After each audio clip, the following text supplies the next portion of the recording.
প্ৰথমতে মই আপোনালোকক স্বাগতম জনাইছোঁ। আমাৰ এই আজি যিখিনি আমাৰ আলোচনা হ'ল এইখিনি আপোনালোকে জনসাধাৰণৰ ওচৰলৈ পঠিয়াবৰ কাৰণে যি প্ৰয়াস কৰিছে তাৰ কাৰণে আমি ধন্যবাদ জ্ঞাপন কৰিছোঁ। আজি আমাৰ মাননীয় অসম চৰকাৰৰ শিক্ষামন্ত্ৰী মহোদয়ে আমাক আমন্ত্ৰণ জনাইছিল এই আলোচনাৰ বাবে, আৰু আমি আমাৰ অসম মাধ্যমিক শিক্ষক আৰু কৰ্মচাৰী সন্থাৰ মই সভাপতি আৰু সম্পাদককে প্ৰমুখ কৰি আমি 5জন প্ৰতিনিধি আহি তেখেতৰ লগত আমি আলোচনাত মিলিত হওঁ। আমাৰ যিখিনি দীৰ্ঘদিনীয়া সমস্যা আছিল সেইখিনিৰ উপৰিও আমি আজি মূলতঃ অষ্টম দৰমহা আয়োগৰ সন্দৰ্ভত আমি আলোচনা কৰোঁ, আৰু বিদ্যালয়সমূহত দেখা দিয়া যিখিনি সমস্যা এই সমস্যাবিলাকো আমি বিতংকৈ আলোচনা কৰোঁ। আলোচনা খুব সৌহাৰ্দ্যপূৰ্ণ আৰু আশাব্যঞ্জক আছিল। তেখেতে খুব সুন্দৰকৈ আমাৰ এই কথাবিলাক শুনিছে আৰু আমাক আশ্বাস প্ৰদান কৰিছে যে আমাৰ এই বিষয়বিলাক আমি যিখিনি বিষয় উত্থাপন কৰিছিলোঁ, যিখন আমি প্ৰতিবেদন তেখেতক দাখিল কৰিছোঁ, এই সম্পৰ্কত তেখেতে বিবেচনা কৰিব আৰু পাৰ্যমানে আমাৰ সমস্যাখিনি সমাধান কৰাৰ বাবে তেখেতে আমাক আশ্বাস প্ৰদান কৰিছে। প্ৰতিবেদন যে দাখিল কৰিলে কি বিষয় আছে? আজি অসম মাধ্যমিক শিক্ষক আৰু কৰ্মচাৰী সন্থাৰ তৰফৰ পৰা মাননীয় শিক্ষামন্ত্ৰী মহোদয় ৰণোজ পেগুৰীয়া ডাঙৰীয়াক আমি এখন প্ৰতিবেদন দাখিল কৰিছোঁ। এই প্ৰতিবেদনখন মূলতঃ আমাৰ অষ্টম দৰমহা আয়োগক উদ্দেশ্য কৰি পেলানি মাননীয় মুখ্যমন্ত্ৰী মহোদয়ে মুখ্য সচিবক যি পৰামৰ্শ আগতীয়াকৈ দিবলৈ কৈছিল, আমি তাৰ আধাৰত প্ৰস্তুত কৰা আছিল। আৰু ইতিমধ্যে যোৱা মাহৰ 15 তাৰিখে আমি এইখন প্ৰতিবেদন মুখ্য সচিব মহোদয়ক দাখিল কৰিছোঁ, আৰু সেই একেধৰণৰ প্ৰতিবেদনে আমি আজি শিক্ষামন্ত্ৰী মহোদয়ৰ লগত দাখিল কৰাৰ লগতে প্ৰতিবেদনখনৰ বিষয়সমূহ তেওঁৰ লগত আমি পুংখানুপুংখভাৱে আলোচনা কৰিছিলোঁ।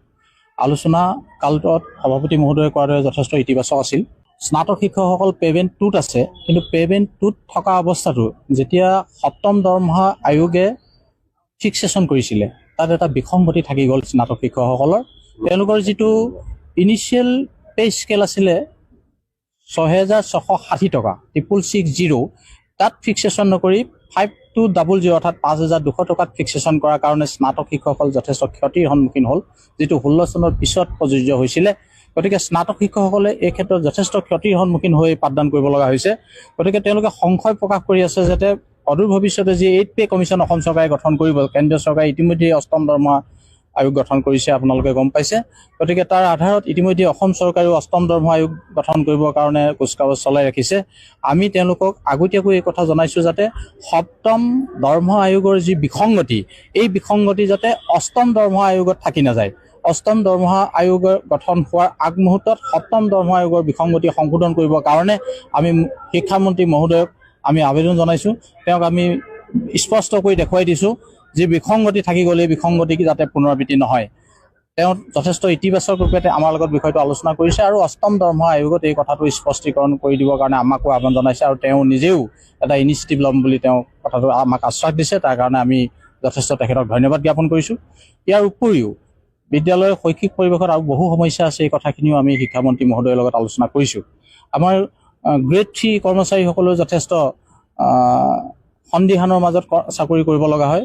কেৱল জুনিয়ৰ এছিষ্টেণ্ট আৰু ছিনিয়ৰ এছিষ্টেণ্ট হিচাপে গ্ৰেড 3 কৰ্মচাৰীসকলে শিক্ষা বিভাগত থকা যিসকল 3 গ্ৰেডৰ কৰ্মচাৰী চাকৰি কৰিব লগা হয়, তেওঁলোকে কিন্তু একাডেমিক আৰু এডমিনিষ্ট্ৰেটিভ এই দুইটা দিশতে কাম কৰিব লগা হয়, যথেষ্ট কাম কৰিব লগা হয়। তেওঁলোকে অডিট মেইনটেইন কৰিব লগা হয়, মিড ডে মিল চাব লগা হয়, এক্সামিনেশ্যন কাম কৰিব লগা হয়, ফিজ পাতি লগত জড়িত হৈ থাকিব লগা হয়। গোটেইখিনি কাম কৰাৰ পিছত তেওঁলোকে কিন্তু খুব ল' লেভেলতে ষ্ট্ৰাকচাৰ এটাত তেওঁলোকে পে'মেণ্টত কাম কৰিব লগা হয়। বিশেষকৈ শিক্ষা বিভাগত অন্যান্য বিভাগসমূহত গ্ৰেড 3 কৰ্মচাৰীসকলে যিমান সা সুবিধা বা পে স্কেল পায়, কিন্তু বিদ্যালয় শিক্ষা বিভাগত বা বিদ্যালয়সমূহত বা শৈক্ষিক অনুষ্ঠানসমূহত থকা গ্ৰেড 3 কৰ্মচাৰীসকলে সেই সুবিধাসমূহ নাপায়।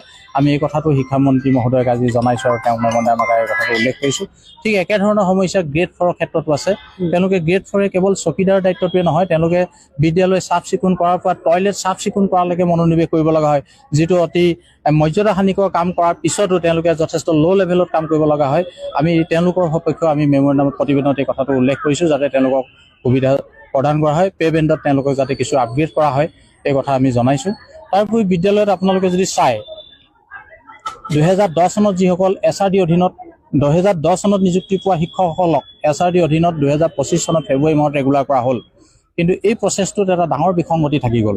এই বিসংগতিটো আমি শিক্ষামন্ত্ৰী মহোদয়ক কেইবাবাৰো আলোচনা কৰিছোঁ, আৰু আজি পুনৰবাৰ তেওঁলোকক মেম'ৰেণ্ডাম আকাৰে দিয়াৰ উপৰি আলোচনা আমি পুংখানুপুংখভাৱে কৰিছোঁ। তেওঁলোক যথেষ্ট ক্ষতিৰ সন্মুখীন হৈছে। 2010 চনৰ পৰা তেওঁলোকে কাম কৰি 2025 চনৰ ফেব্ৰুৱাৰী মাহত ৰেগুলাৰ হ'ল, অৰ্থাৎ 15 বছৰ ছিনিয়ৰিটি কৰ্তন কৰা হ'ল। তেওঁলোক যদিও এই প্ৰায় 5,000ৰো অধিক শিক্ষক তেওঁলোকক ৰেগুলাৰ কৰা হ'ল যদিও নামত ৰেগুলাৰ হ'ল, তেওঁলোকে যথেষ্ট দুখৰ এটা বোজা লৈ পেলানি ৰেগুলাৰ হ'ব লগা হৈছে। আমি সেইকাৰণে শিক্ষামন্ত্ৰী মহোদয়ক আহ্বান জনাইছোঁ তেওঁলোকৰ কথাটো যাতে পুনৰ বিবেচনা কৰে, তেওঁলোকক পে প্ৰটেকশ্যন বা ছিনিয়ৰিটি ক্ষেত্ৰত যাতে পুনৰ বিবেচনা কৰা হয়। শিক্ষামন্ত্ৰী মহোদয়ে আমাক আশ্বাস দিছে তেওঁলোকক আজি আলোচনা কালত তেওঁলোকক পেঞ্চন বেনিফিটটো জইনিং কালৰ পৰা ছিনিয়ৰিটি গণ্য কৰা হ'ব বুলি কথাটো আমাক আশ্বাস দিছে। আৰু আমি আশা ৰাখিছোঁ তেওঁলোকক পে প্ৰটেকশ্যনৰ ক্ষেত্ৰতো যাতে 8ম দৰমহা আয়োগৰ সময়তে বিবেচনা কৰা হয়। আমি এই কথাটো শিক্ষামন্ত্ৰী মহোদয়ক জনাইছোঁ।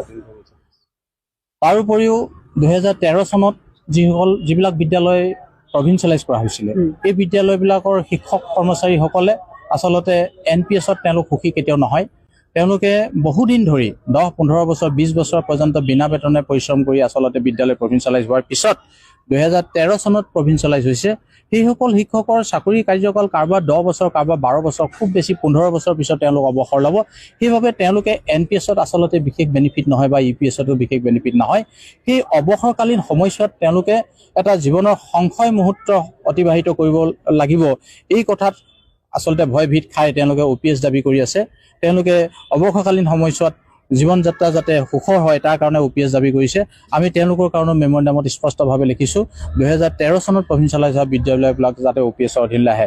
কেৱল 13 চন বুলিয়ে নহয়, আমি সম্পূৰ্ণ অসম মাধ্যমিক শিক্ষক কৰ্মচাৰী সন্থাৰ লগতে অসমৰ প্ৰায় সদৌ অসম কৰ্মচাৰী পৰিষদৰ লগতে সকলো শিক্ষক সংগঠনে আচলতে NPS-টো বিৰোধিতা কৰিছে। আপোনালোকে নিশ্চয় এই কথা গম পাইছে, আপোনালোকেও প্ৰচাৰ কৰিছে। NPS আৰু আজি তাৰিখত UPS হৈছে। এই UPS NPS এই ধৰণে বহুধা বিভক্ত নকৰি শিক্ষক কৰ্মচাৰীসকলক আচলতে OPS প্ৰৱৰ্তন কৰিব লাগে। কেন্দ্ৰীয় চৰকাৰে কি কৰিছে নাজানো, আমি অসম চৰকাৰৰ অধীনত আমি চৰকাৰী কৰ্মচাৰী, গতিকে আমি অসম চৰকাৰে OPS প্ৰৱৰ্তন অৰ্থাৎ পুৰণি পেঞ্চন নীতি প্ৰৱৰ্তন হোৱাটো বিচাৰোঁ। আজি চৰকাৰে বয়সস্থ ব্যক্তিসকলক জীৱনৰ নিৰাপত্তা দিয়াটো বিচাৰে, সন্মান সহকাৰে থকা বিচাৰে।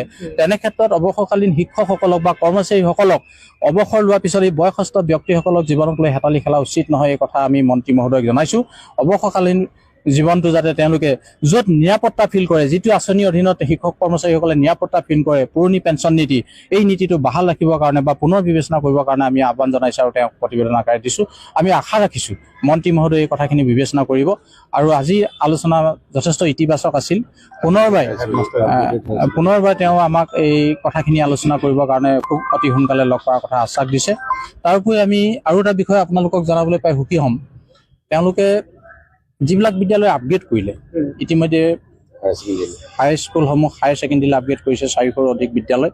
এই আপগ্ৰেড হোৱা বিদ্যালয়ৰ যিসকল শিক্ষক, আমাৰ স্নাতক শিক্ষকসকলেই পোষ্ট গ্ৰেজুৱেট শিক্ষক হিচাপে কৰ্মৰত অৱস্থাত আছে, তেওঁলোকৰ মানে শিক্ষকসকলক যাতে মৰ্যাদাটো আপগ্ৰেড কৰা হয়, তেওঁলোকৰ মান্যতাটো যাতে আপগ্ৰেড কৰা হয়, এই বিষয়টো আলোচনা হৈছে আৰু তেওঁ আশ্বাস প্ৰদান কৰিছে। তাৰোপৰিও এই আপগ্ৰেড হোৱা বিদ্যালয়বিলাকত প্ৰধান শিক্ষক আৰু প্ৰিন্সিপাল এই পোষ্টটোক লৈ এটা বিসংগতিমূলক কথা আছে। আপোনালোকে শুনিলে হয়তো বহুত আচৰিত পাব। হায়াৰ ছেকেণ্ডেৰীলৈ বিদ্যালয়খন আপগ্ৰেড কৰা হ'ল, কিন্তু বিদ্যালয়ৰ প্ৰধানজনে হেডমাষ্টাৰ হৈ থাকিব নে প্ৰিন্সিপাল হৈ থাকিব? কেতিয়াবা দেখিব যে এইজন কোনোবা সময়ত হায়াৰ ছেকেণ্ডেৰী হোৱাৰ পিছত বিদ্যালয়ৰ প্ৰধানজন প্ৰিন্সিপাল, তেওঁ প্ৰিন্সিপাল হিচাপে কোনো আইনত চহী কৰি পেলাই পাছ কৰে।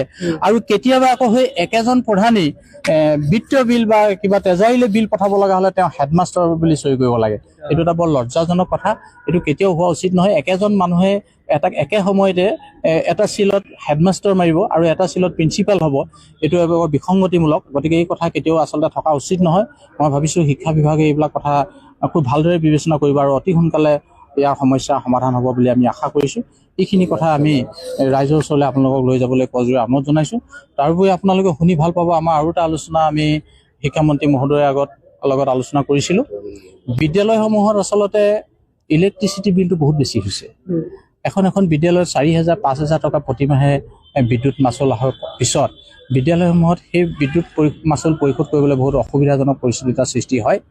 কাৰণ এখন বিদ্যালয়ত যেতিয়া 50-60খন পৰ্যন্ত ফেন চলি থাকে, গতিকে স্বাভাৱিকতে বিদ্যুৎ মাচুল আহিব। কিন্তু বিদ্যালয়সমূহলৈ যিটো অনুদান দিয়া হয়, এইটো তেনে সামান্য। বাৰ্ষিক অনুদান আগৰ তুলনাত যথেষ্ট কমাই দিলে। 75,000 টকা এটা বাৰ্ষিক অনুদান থাকে, সিও ভাগ কৰি দিয়া হ'ল, যাৰ কাৰণে প্ৰতিমাহে 4,000 বা 5,000 টকা বিদ্যুৎ মাচুল পৰিশোধ কৰাটো কিন্তু অসুবিধাজনক।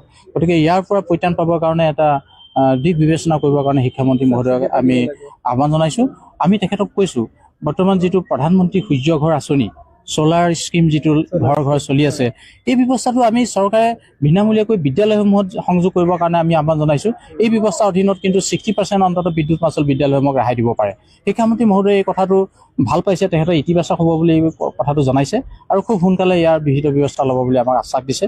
এইখিনি কথাই আচলতে আমাৰ মূলতে আজি আছিল। আৰু কিছু শৈক্ষিক পৰিৱেশ আলোচনা হৈছিলে, এইখিনি আপোনালোকক পৰৱৰ্তী সময়ত আমি জনাম। এইখিনি আছিলে আমাৰ আলোচনা। আজিৰ আলোচনাত আৰু এটা গুৰুত্বপূৰ্ণ বিষয় আছিলে, আমাৰ অসমৰ প্ৰভিন্সিয়েলাইজ বিদ্যালয়সমূহত প্ৰধান শিক্ষক নিযুক্তি বা বিদ্যালয় প্ৰধানৰ নিযুক্তি বহুদিন ধৰি হোৱা নাই। আপোনালোকে জানে বিদ্যালয়সমূহত বৰ্তমান যিবিলাক প্ৰিন্সিপাল বা প্ৰধান শিক্ষক আছে, এইবিলাক IC বা একাডেমিক হৈ আছে। প্ৰতিখন জিলাতে 20ৰ পৰা 30খন বিদ্যালয়ত আচলতে বিদ্যালয় প্ৰধান নাই। এইটো আচলতে কোনো এটা অনুষ্ঠানত যেতিয়া মুৰব্বীবিহীন হৈ পৰে, তেতিয়াহ'লে অনুষ্ঠানটো কিদৰে বাৰু সুস্থভাৱে পৰিচালিত হ'ব? এই কথাটো শিক্ষামন্ত্ৰী মহোদয়ৰ লগত ইতিমধ্যে আমি কেইবাবাৰো আলোচনা কৰিছোঁ। আজিও বিষয়টো গুৰুত্বপূৰ্ণভাৱে আলোচনা কৰা হৈছে। তেখেতে বিষয়ববীয়াসকলৰ লগত আমাৰ সন্মুখতে টেলিফোনিক তেওঁ আলোচনা কৰিছে কি ধৰণে সমাধান কৰিব পাৰি, আৰু খুব সোনকালে বিষয়টো সমাধানৰ কাৰণে তেওঁ ৰাস্তা উলিয়াব বুলি আমাক আশ্বাস প্ৰদান কৰিছে। বিদ্যালয়সমূহত মুৰব্বী নোহোৱা এই কথাটো আচলতে বহুত দুখজনক কথা। আজি যদি মুখ্যমন্ত্ৰী মহোদয়ক যদি কিবা আমাক যেনেকৈ বিদ্যালয় প্ৰধানজনক একাডেমিক বা IC কৰি ৰাখিছে, আজি প্ৰধানমন্ত্ৰীয়ে যদি মুখ্যমন্ত্ৰী মহোদয় কেৱল শান্তি শৃংখলা ৰক্ষা ব্যৱস্থাটো চাই থাকিবলৈ কয়, তেতিয়াহ'লে জানো উন্নয়ন হ'ব? ঠিক আমাৰ সেই একে পৰ্যায় হৈছে। প্ৰিন্সিপালজন বা অধ্যক্ষজনে কেতিয়াও সম্পূৰ্ণ দায়িত্ব নোহোৱাকৈ বিদ্যালয় এখনৰ শৈক্ষিক পৰিৱেশ সুচাৰুৰূপে পৰিচালনা কৰিব নোৱাৰে। আমি এই বিষয়টো খুব সোনকালে সমাধান কৰিবৰ কাৰণে তেওঁক আমি আলোচনা কৰিছোঁ আৰু টানি অনুৰোধ জনাইছোঁ। আমি প্ৰতিবেদনত এই কথা স্পষ্টভাৱে উল্লেখ কৰিছোঁ, বিদ্যালয় প্ৰধানৰ নিযুক্তি যদি অতি শীঘ্ৰে নহয়, খুব কম সময়ৰ ভিতৰত যদি নহয়, তেতিয়াহ'লে বিদ্যালয় প্ৰধানসকল কিন্তু অনিচ্ছাসত্ত্বেও আন্দোলন বহিবলৈ বাধ্য হ'ব। আমি এই কথা আজি শিক্ষামন্ত্ৰী মহোদয়ক জনাই দিছোঁ। তেখেতে অৱশ্যে কথাটো গুৰুত্ব সহকাৰে লৈছে আৰু এটা ইতিবাচক সঁহাৰি আমাক দিছে বিষয়টো সোনকালে সমাধান কৰিবৰ কাৰণে।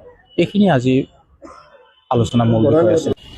আমাৰ প্ৰতিবেদনত আৰু এটা গুৰুত্বপূৰ্ণ কথা আজি আলোচনা হৈছে, অসমৰ প্ৰাদেশিক বিদ্যালয়সমূহত আচলতে খুব কম সংখ্যক বিদ্যালয়তে ICT টিচাৰ আছে। প্ৰায় 1300খন বিদ্যালয়ত ICT টিচাৰ এজন আছে, যদিও যথেষ্ট নহয়। আমি শিক্ষামন্ত্ৰী মহোদয়ক প্ৰত্যেকখন প্ৰাদেশিক বিদ্যালয়ত একোজনকৈ ICT টিচাৰ এপইণ্টমেণ্ট দিবলৈ অনুৰোধ জনাইছোঁ। আৰু এই ICT শিক্ষক যিখিনি এপইণ্টমেণ্ট হৈছে, সেইসকল কিন্তু এটা ফিক্স পেড আছে। বৰ্তমান কেৱল 20,000 টকাৰ ৰেমুনেশ্যন লৈ আছে। আমি তেখেতক অনুৰোধ জনাইছোঁ, এইসকলক আৰক্ষী সহ নিয়মীয়া শিক্ষকৰ মৰ্যাদা দিব লাগে। এই কথাও আমি আজি শিক্ষামন্ত্ৰী মহোদয়ক অনুৰোধ জনাইছোঁ। লগতে বিদ্যালয়সমূহত যি ভকেশ্যনেল কোৰ্চ আৰম্ভ হৈছে, আপোনালোকে গম পায়, এই ভকেশ্যনেল শিক্ষকসকল কিন্তু এটা ইনচিকিউৰ ফিল কৰি পেলাই চাকৰি কৰিব লগা হৈছে। তেওঁলোক থাৰ্ড পাৰ্টিৰ অধীনত বিদ্যালয়সমূহত ৰখা হৈছে। ইয়াৰ দ্বাৰা তেতিয়া তেওঁলোকে কেতিয়াও কোৱালিটি এডুকেশ্যন দিব নোৱাৰিব। যেতিয়া তেওঁলোকে নিজৰ চাকৰি মানে এটা ইনচিকিউৰ হৈ থাকিব, তৃতীয় পক্ষ কোনোবা কোম্পানীৰ অধীনত যেতিয়া চাকৰিটো থাকিব, তেওঁলোকে খুব ভাল এটা মানসিকতাৰে শিক্ষা প্ৰদান কৰিবলৈ অসুবিধা হয়। বৰ্তমান আপোনালোকে জানে NEP 2020 বিদ্যালয়সমূহত ছাত্ৰ ছাত্ৰীসকলক স্কিলফুল ষ্টুডেণ্ট কৰাৰ এটা মানে লক্ষ্য লৈছে। আৰু এই স্কিলফুল ষ্টুডেণ্ট কৰিবলৈ হ'লে এই ICT টিচাৰ আৰু ভকেশ্যনেল টিচাৰৰ দায়িত্বটো বা গুৰুত্বটো অধিক। সেইবাবে এইসকল শিক্ষকক আৰক্ষীসহ নিয়মীয়া শিক্ষকৰ মৰ্যাদা দিব লাগে। আমি প্ৰতিবেদনত স্পষ্টভাৱে উল্লেখ কৰাৰ লগতে শিক্ষামন্ত্ৰী মহোদয়ক আমি টানি অনুৰোধ জনাইছোঁ। আৰু লগতে প্ৰত্যেকখন বিদ্যালয়তে যাতে ICT টিচাৰ আৰু ভকেশ্যনেল টিচাৰ এপইণ্টমেণ্ট দিয়ে, তাৰ বাবে আমি অনুৰোধ জনাইছোঁ। এইখিনি আজি দাবীৰ প্ৰতিবেদনৰ মূল দাবী আছিলে। লগতে আৰু বিদ্যালয়সমূহত অন্যান্য আৰু বহু কিছু সমস্যা আছে, যিবিলাক সমস্যা মই গোটেইখিনি আজি আপোনাক একেবাৰতে ক'ব নোৱাৰিলোঁ। সকলোবিলাক সমস্যাৰ কথা আজি বিস্তৃতভাৱে আলোচনা হৈছে আৰু দীঘলীয়া সময় ধৰি ইতিবাচক এটা আলোচনা আমাৰ শিক্ষামন্ত্ৰী মহোদয়ৰ লগত আমাৰ প্ৰতিনিধিসকলৰ লগত।